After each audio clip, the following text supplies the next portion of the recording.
ಗೆಳೆಯರೆ, ಮನುಷ್ಯ ತನ್ನ ಪ್ರಯತ್ನಗಳನ್ನ ಏನೇ ಮಾಡಿದ್ರೂ ವಿಧಿಯ ಬರಹವನ್ನ ಯಾರಿಂದಲೂ ತಪ್ಪಿಸೋದಿಕ್ಕೆ ಸಾಧ್ಯವಿಲ್ಲ ಅನ್ನೋ ಮಹಾ ಸತ್ಯವೊಂದನ್ನ ಅನುಕ್ಷಣವೂ ಹೇಳ್ತಾ ಹೋಗುತ್ತೆ ಮಹಾಭಾರತ. ಮನುಷ್ಯ ತನ್ನೆಷ್ಟೇ ಬುದ್ಧಿವಂತ ಅಂದ್ಕೊಂಡು ಏನೇನೋ ಮಾಡೋದಕ್ಕೆ ಹೋಗ್ತಾನೆ, ಆದ್ರೆ ಕಡೆಗೆ ಗೆಲ್ಲೋದು ಅವನ ವಿಧಿನೇ. ಇದು ಗೊತ್ತಿದ್ದು ಕೂಡ ನಾವು ಬದುಕಲ್ಲಿ ಅದೆಷ್ಟು ಗುದ್ದಾಡ್ತೀವಿ, ಎಷ್ಟು ಲೆಕ್ಕಾಚಾರಗಳನ್ನ ಹಾಕ್ತೀವಿ, ಸ್ವಾರ್ಥಕ್ಕೆ ಬಿದ್ದು ಏನೆಲ್ಲ ಯೋಚನೆ ಮಾಡ್ತೀವಿ, ಕಡೆಗೆ ಏನಾಗಬೇಕಿರುತ್ತೋ ಆಗೋದು ಅದೇನೆ. ನೀವಿನ್ನು ನಮ್ಮ ಯೂಟ್ಯೂಬ್ ಚಾನೆಲ್ ಅನ್ನು ಸಬ್ಸ್ಕ್ರೈಬ್ ಮಾಡದಿದ್ದರೆ ಈಗಲೇ ಬೆಲ್ ಐಕಾನ್ ಪ್ರೆಸ್ ಮಾಡಿ ಹಾಗೂ ವಿಡಿಯೋವನ್ನು ಲೈಕ್, ಶೇರ್ ಮತ್ತು ನಮ್ಮ ಚಾನೆಲ್ ಅನ್ನು ಸಬ್ಸ್ಕ್ರೈಬ್ ಮಾಡಿ. ಇಲ್ಲಿ ದೇವವ್ರತ ಭೀಷ್ಮ ತನ್ನ ಎಲ್ಲ ಜವಾಬ್ದಾರಿಗಳನ್ನ ತಾನು ನಿರ್ವಹಿಸಿದ್ದೀನಿ ಅಂತ ಅಂದ್ಕೊಂಡಿದ್ದ. ಸತ್ಯವತಿಯ ಮಗ ವಿಚಿತ್ರವೀರ್ಯನಿಗೆ ವಿವಾಹ ಮಾಡಿದ್ದ. ಆ ವಿಚಿತ್ರವೀರ್ಯನೋ ಅಪ್ಸರಸೆಯರನ್ನ ಕೂಡ ಮೀರಿಸುವ ಸೌಂದರ್ಯದಿಂದ ಕಂಗೊಳಿಸುತ್ತಿದ್ದ ತನ್ನ ಆ ಇಬ್ಬರು ಪತ್ನಿಯರನ್ನ ಬಿಟ್ಟು ಅಂತಃಪುರದಿಂದ ಹೊರಗೆ ಕೂಡ ಬಾರದಂತಾದ.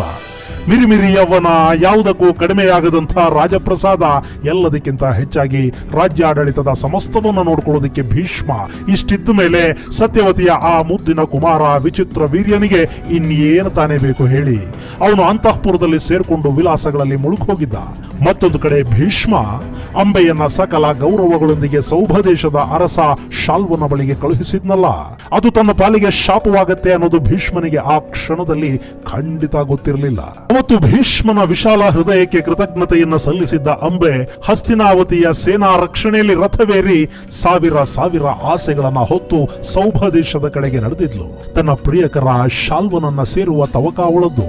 ಸಕಲ ರಾಜಾಧಿರಾಜರೆಲ್ಲ ಸೋತು ಮೇಲೆ ಕೂಡ ತನಗಾಗಿ ಭೀಷ್ಮನೊಂದಿಗೆ ಕಾಲೂರಿ ಕದನಕ್ಕಿಳಿದ್ನಲ್ಲ ಶಾಲ್ವ.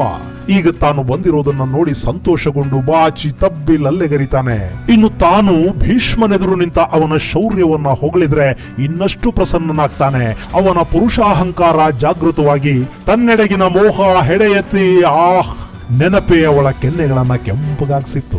ಆ ಲತಾಂಗಿ ನಾಚಿ ತನ್ನ ಕನಸುಗಳಲ್ಲಿ ಕಳೆದು ಹೋಗ್ತಿದ್ಲು.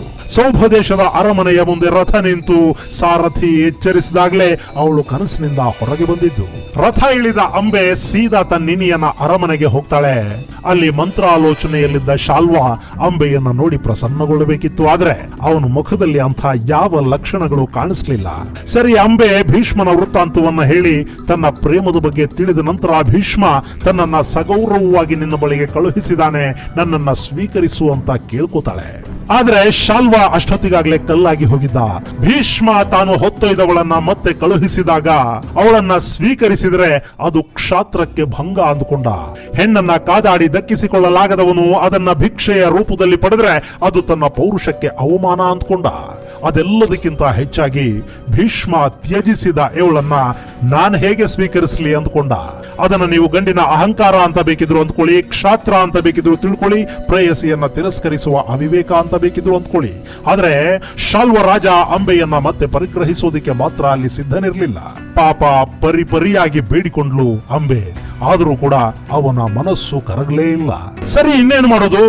ಅಲ್ಲಿಂದ ಆಕೆ ಸೀದಾ ಭೀಷ್ಮನ ಬಳಿಗೆ ಬಂದು ತನ್ನನ್ನ ಶಾಲ್ವ ಸ್ವೀಕರಿಸಲಿಲ್ಲ ಅನ್ನೋದನ್ನ ತಿಳಿಸ್ತಾಳೆ. ನೀನೇ ನನ್ನನ್ನ ಅಪಹರಿಸಿ ತಂದವನು, ಹೀಗಾಗಿ ಕ್ಷಾತ್ರ ಧರ್ಮದಂತೆ ನೀನೇ ನನ್ನನ್ನ ಮದುವೆಯಾಗು ಅಂತ ಕೇಳ್ಕೋತಾಳೆ. ಆದ್ರೆ ಅವನು ಭೀಷ್ಮ, ಅವನು ಗಂಗೆಯ ಮಗ ಭೀಷ್ಮ ಅಷ್ಟು ಸುಲಭವಾಗಿ ತನ್ನ ವಚನಭಂಗ ಮಾಡಿಕೊಂಡಾನೆ. ಅವಳಿಗೆ ತನ್ನ ಪ್ರತಿಜ್ಞೆಯ ಬಗ್ಗೆ ತಿಳಿಸಿ ತನ್ನಿಂದ ಅದು ಸಾಧ್ಯವೇ ಇಲ್ಲ ಅಂತ ಹೇಳಿಬಿಡ್ತಾನೆ ಭೀಷ್ಮ. ಅಂಬೆಯ ಯಾವ ಮಾತುಗಳಿಗೂ ಭೀಷ್ಮ ಬಗ್ಲಿಲ್ಲ, ಜಗ್ಲಿಲ್ಲ. ಗೆಳೆಯರೆ, ಈ ಹಠ ಅನ್ನೋದು ಹೆಣ್ಣು ಮಕ್ಕಳಲ್ಲಿ ಅವತ್ತಿಗೂ ಇತ್ತು, ಇವತ್ತಿಗೂ ಇದೆ. ಅವರು ಯಾವುದನ್ನು ಬೇಕಾದರೂ ಸಹಿಸಿಕೊಂಡು ಬಿಡ್ತಾರೆ, ಆದ್ರೆ ತಿರಸ್ಕಾರವನ್ನ ಸಹಿಸಿಕೊಳ್ಳೋದಕ್ಕೆ ಸಿದ್ಧರಾಗೋದಿಲ್ಲ. ಅಂಬೆ ಕೂಡ ಅದೇ ಹಠಕ್ಕೆ ಬಿದ್ಲು. ನನ್ನನ್ನ ಹೊತ್ತು ತಂದವನು ನೀನು, ನಿನ್ನಿಂದ ನನ್ನ ಪ್ರೇಮ ಭಂಗವಾಯಿತು. ಶಾಲ್ವರಾಜ ನನ್ನನ್ನ ತಿರಸ್ಕರಿಸಿದಾನೆ. ನೀನು ಹೊತ್ತೊಯ್ದವಳನ್ನ, ನಿನ್ನ ಅಂತಃಪುರದಲ್ಲಿದ್ದವಳನ್ನ ಅವನು ತಿರಸ್ಕರಿಸಿರೋದ್ರಲ್ಲಿ ಯಾವ ತಪ್ಪೂ ಇಲ್ಲ. ಈಗ ಹೊತ್ತು ತಂದವನು ನೀನೇ ನನ್ನನ್ನ ಮದುವೆಯಾಗಬೇಕು. ಅದು ಹೇಗೆ ಸಾಧ್ಯವಾಗೋದಿಲ್ಲ ಅನ್ನೋದನ್ನ ನಾನು ಕೂಡ ನೋಡ್ತೀನಿ. ನನಗೆ ಯಾವ ಶಂಖದಿಂದ ನೀರು ಬಿಡಿಸಿದ್ರೆ ಅದು ನಿನ್ನ ಪಾಲಿಗೆ ತೀರ್ಥವಾಗುತ್ತೆ ಅಂತ ಗೊತ್ತಿದೆ ಅಂದವಳೆ ಅಂಬೆ ಸೀದಾ ಬಂದಿದ್ದು ಪರಶುರಾಮರ ಬಳಿಗೆ.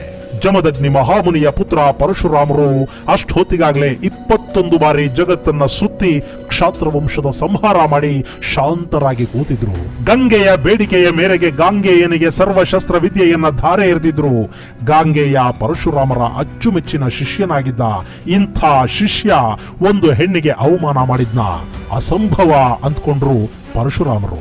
ಆದರೂ ಕೂಡ ಅವರು ಅಂಬೆಗೆ ನ್ಯಾಯ ಕೊಡಿಸುವ ಮಾತು ಕೊಟ್ಟಾಗಿತ್ತು. ಹೀಗಾಗಿ ತನ್ನ ಶಿಷ್ಯನನ್ನ ಹುಡುಕೊಂಡು ತಾವೇ ಬಂದು ಬಿಡ್ತಾರೆ. ಭೀಷ್ಮರಿಗೆ ಪರಶುರಾಮರು ಕೂಡ ಪರಿಪರಿಯಾಗಿ ಹೇಳ್ತಾರೆ, ಸತ್ಯವತಿಯಿಂದ ಹೇಳಿಸೋ ಪ್ರಯತ್ನನೂ ಮಾಡ್ತಾರೆ. ಆದ್ರೆ ಅವರ ಸಂಧಾನ ಕೂಡ ವಿಫಲವಾಗುತ್ತೆ. ಕಡೆಗೆ ಬೇಸತ್ತು ಸಿಟ್ಟಿಗೆದ್ದ ಪರಶುರಾಮ ಭೀಷ್ಮನ ವಿರುದ್ಧ ಯುದ್ಧಕ್ಕೆ ನಿಂತು ಬಿಡ್ತಾರೆ. ಎಂಥ ವಿಪರ್ಯಾಸ ನೋಡಿ. ಒಂದು ಹೆಣ್ಣಿನ ವಿಷಯಕ್ಕೆ ಗುರು ಶಿಷ್ಯರು ಕಾಲೋರಿ ಕದನಕ್ಕೆ ಬಿದ್ದು ಬಿಟ್ಟಿದ್ರು. ಇಬ್ರು ಹಠಮಾರಿಗಳೇ. ಸರಿ, ಯುದ್ಧ ಶುರುವಾಯಿತು. ಇಬ್ರು ಸಮಬಲರೇ, ಯಾರು ಗೆಲ್ಲಿಲ್ಲ, ಯಾರು ಸೋಲಿಲ್ಲ. ಕಡೆಗೆ 21 ದಿನಗಳ ಕಾಲ ಯುದ್ಧ ಮಾಡಿದ ಪರಶುರಾಮರು ಇನ್ನು ಯುದ್ಧವನ್ನ ಮುಂದುವರಿಸೋದ್ರಲ್ಲಿ ಯಾವ ಅರ್ಥನೂ ಇಲ್ಲ ಅನ್ನೋದನ್ನ ಅರ್ಥ ಮಾಡಿಕೊಂಡ್ರು. ಅಲ್ಲಿ ಭೀಷ್ಮ ಇಚ್ಛಾಮರಣಿಯಾಗಿದ್ದ, ಪರಶುರಾಮರು ದೈವಾಂಶ ಸಂಭೂತರಾಗಿದ್ರು. ಯಾರನ್ನ ಮಣಿಸೋದಿಕ್ಕೆ ಸಾಧ್ಯ? ಹೀಗಾಗಿ ಯುದ್ಧ ನಿಲ್ಲಿಸಿದ ಪರಶುರಾಮರು ಭೀಷ್ಮನ ಮನಸ್ಸನ್ನ ಬದಲಿಸೋದು ನನ್ನಿಂದ ಸಾಧ್ಯವಿಲ್ಲ ಅಂತ ಅಂಬೆಗೆ ಹೇಳಿ ಅಲ್ಲಿಂದ ಹೊರಟು ಹೋದ್ರು. ಪಾಪ ಅಂಬೆ ಅವಮಾನ ಅನ್ನೋ ಬೆಂಕಿಯಲ್ಲಿ ಸುಡತೊಡಗಿದ್ಲು. ಅವಳ ಎಲ್ಲ ಕನಸುಗಳು ಕಮರಿ ಹೋಗಿದ್ವು. ಅವಳ ಪ್ರಿಯಕರ ಕೈ ಬಿಟ್ಟಿದ್ದ. ಹೊತ್ತು ತಂದವನು ಪ್ರತಿಜ್ಞೆಯ ನೆಪ ಒಡ್ಡಿ ಒಲ್ಲೆ ಎಂದಿದ್ದ.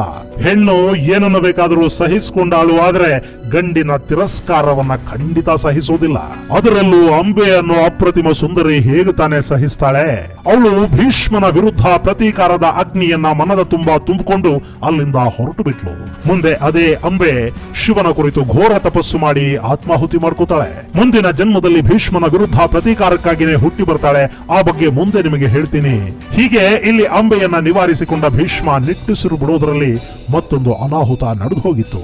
ಅರಮನೆಯಲ್ಲಿ ಸುಖ ಲೋಲುಪತೆಗೆ ಬಿದ್ದಿದ್ದ ವಿಚಿತ್ರ ವೀರ್ಯ ಕ್ಷಯ ರೋಗಕ್ಕೆ ತುತ್ತಾಗಿದ್ದ. ಅವನ ದೇಹ ದಿನೇ ದಿನೇ ಕ್ಷೀಣಗೊಂಡು ಕೊನೆಗೊಂದಿನ ಅವನು ಸಾವಿಗೀಡಾದ. ಅಲ್ಲಿಗೆ ಸತ್ಯವತಿಯ ಮಕ್ಕಳು ಸಂತಾನವೇ ಇಲ್ಲದೆ ಸತ್ತೋಗಿದ್ರು. ದಾಶರಾಜನ ದುರಾಸೆಗೆ ವಿಧಿ ಈ ರೀತಿಯ ಫಲ ಕೊಟ್ಟಿತ್ತು. ಇನ್ನಲ್ಲಿ ಕುರುವಂಶ ಮುಂದುವರಿಯುವ ಯಾವ ಅವಕಾಶಗಳೂ ಇರಲಿಲ್ಲ. ಈಗ ಒಂದು ಭೀಷ್ಮ ಮದುವೆಯಾಗಬೇಕಿತ್ತು, ಅಥವಾ ಅಂಬಿಕೆ ಅಂಬಾಲಿಕೆಯರ ಮೂಲಕ ಪುತ್ರ ಪ್ರಾಪ್ತಿಗೆ ಪ್ರಯತ್ನಿಸಿ ಕುರುವಂಶವನ್ನ ಉಳಿಸ್ಕೋಬೇಕಿತ್ತು. ಅದಾಗದೇ ಇದ್ದಿದ್ರೆ ಅಲ್ಲಿಗೆ ಕುರುವಂಶ ಮುಕ್ತಾಯಗೊಂಡು ಬಿಡಬೇಕಿತ್ತು. ರಾಜಮಾತೆ ಸತ್ಯವತಿ ಚಿಂತಾಕ್ರಾಂತಳಾದ್ಲು. ಆಕೆ ಮದುವೆಯಾಗುವಂತೆ ಭೀಷ್ಮನನ್ನ ಎಷ್ಟೇ ದುಂಬಾಲು ಬಿದ್ರು ಭೀಷ್ಮ ತನ್ನ ಪ್ರತಿಜ್ಞೆಯನ್ನ ಕೈಬಿಡೋದಿಕ್ಕೆ ಸಿದ್ಧನಿರಲಿಲ್ಲ. ಹೀಗಾಗಿ ಆ ಇಬ್ಬರು ರಾಜ ವಿಧವೆಯರಿಗಾದರೂ ಮಕ್ಕಳನ್ನ ಕೊಡು, ಅದು ಆಪದ್ಧರ್ಮ, ಅದನ್ನಾದರೂ ಪಾಲಿಸು ಅಂತ ಎಷ್ಟೇ ಕೇಳಿಕೊಂಡ್ರು ಭೀಷ್ಮನ ಬ್ರಹ್ಮಚರ್ಯದ ಪ್ರತಿಜ್ಞೆ ಅದೆಲ್ಲದಕ್ಕೂ ಅಡ್ಡಿಯಾಗಿ ನಿಂತಿತ್ತು. ಭೀಷ್ಮ ತನ್ನ ಬದುಕನ್ನ ಸತ್ಯವತಿಯ ಕನ್ಯಾಶುಲ್ಕವನ್ನಾಗಿ ಕೊಟ್ಟು ಬಿಟ್ಟಿದ್ನಲ್ಲ, ಇನ್ನವನು ಹೇಗೆ ತಾನೇ ತನ್ನ ಪ್ರತಿಜ್ಞೆಯಿಂದ ವಿಮುಖನಾಗೋದಿಕ್ಕೆ ಸಾಧ್ಯ? ಹೀಗಿರುವಾಗಲೇ ಭೀಷ್ಮ ಧರ್ಮಸಮ್ಮತ ಮಾರ್ಗವೊಂದನ್ನ ಸತ್ಯವತಿಗೆ ಸೂಚಿಸಿದ್ದ. ಸ್ನೇಹಿತರೆ, ಇವತ್ತಿಗಿಷ್ಟು ಸಾಕು ಅಂದ್ಕೊಂಡಿದ್ದೀನಿ. ಎಲ್ಲವನ್ನ ನಿಮಗೆ ಮುಂದಿನ ಸಂಚಿಕೆಯಲ್ಲಿ ತಿಳಿಸ್ತೀನಿ. ಅಲ್ಲಿವರೆಗೆ ಓಂ ಶ್ರೀ ಕೃಷ್ಣಾರ್ಪಣಮಸ್ತು. ನಮಸ್ಕಾರ.